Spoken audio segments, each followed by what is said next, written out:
بسم اللہ الرحمن الرحیم۔ السلام علیکم۔ تعبیر نامہ چینل میں خوش آمدید۔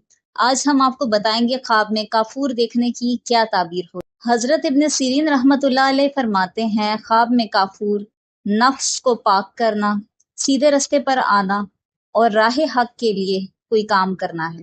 اگر کوئی شخص دیکھتا ہے کہ وہ کافور کو جلاتا ہے اور اس سے بری بو آتی ہے، دلیل ہے نیکی کرے گا اور اس پر احسان بھرے گا، اور اگر دیکھے کہ اس کے پاس تھوڑا کافور ہے، دلیل ہے خوشی ملے گی۔ اگر اس نے خواب میں بہت سا کافور دیکھا ہے، یعنی کہ اسے حاصل ہوا ہے، کسی نے دیا ہے یا کہیں سے اس کو ملا ہے، دلیل ہے کہ بہت سا مال اور نفع حاصل کرے گا۔ حضرت جعفر صادق علیہ السلام فرماتے ہیں، خواب میں کافور دیکھنا 7 وجہ پر ہے۔ اول، عالم مرد سے اس کو کوئی معاملہ پیش آئے گا۔